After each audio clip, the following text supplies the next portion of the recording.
Ito at may sasalita ako po. Una po sa lahat, nagpapasalamat po ang buong grupo po ng Riders Community, riding team sa buong Pilipinas po, including the DRS, DRC, and of course, the DGRP.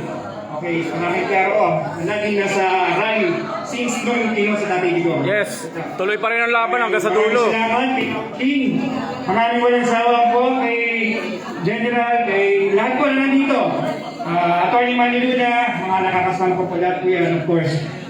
Yung tanging masasabi ko lamang po, sana po hanggang sa huli, hanggang sa hindi po napopwesto si VP Sara, kung po tayong mag-iwalay.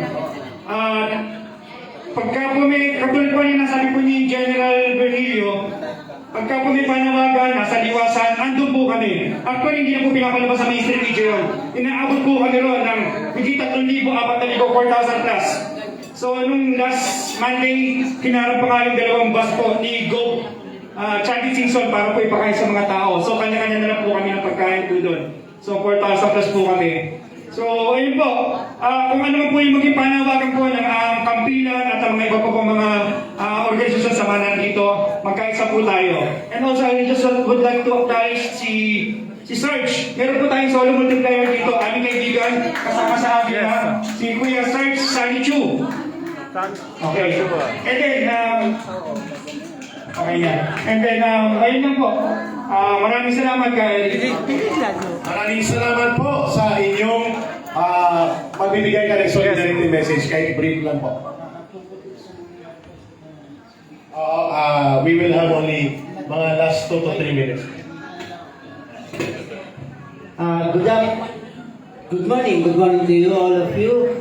Mga Pinoy Pilipino, miski na sin kita sa akin ng ibang kapiraso lang ang ko kasi kanina may narinig ako na yung mga tungkol sa economics, sa construction, sa sasabihin ko lang ho sa inyo, ito lang ho kasi involved din ako sa construction.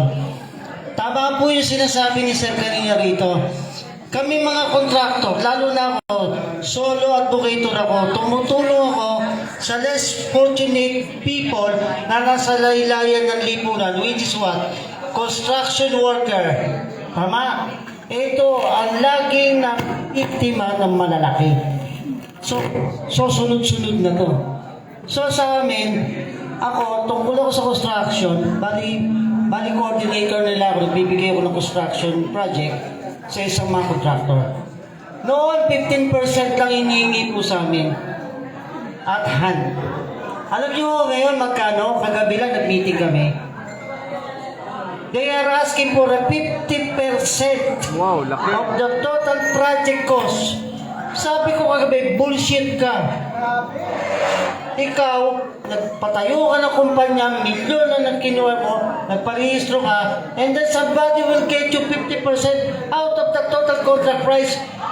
Paano yung maliliit na tao? Paano namin papapaswendoan yan? Paano namin bibigyan ng pambili ng bigas tuwing Sabado? Ako po ang payroll. Tama po yung sinabi dito, sir. At meron pa sa total, marami naman tayo from Luzon, Visayas, Mindanao.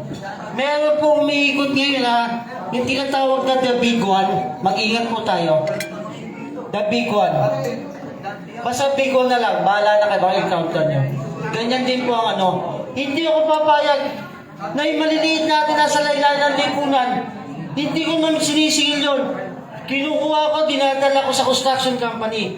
Dumduma, Gold Peak. Ako po ang nagsusupply ng tao, pero wala akong kinikita. Alam niyo kung bakit?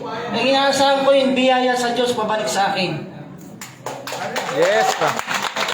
Hindi po.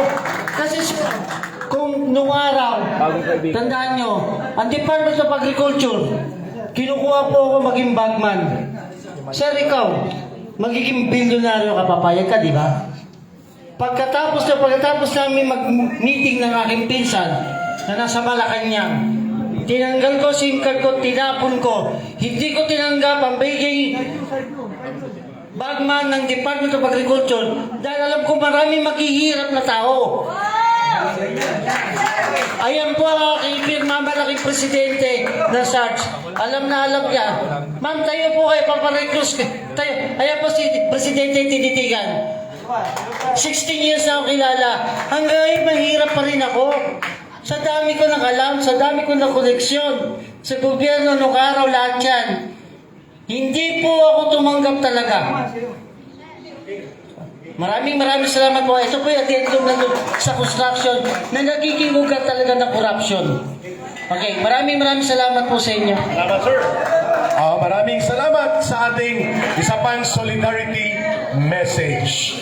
Malinaw mula sa standard na 10 to 15%, naging 45 to 50% ang kinakaltas sa ilalim ni Marcos Jr.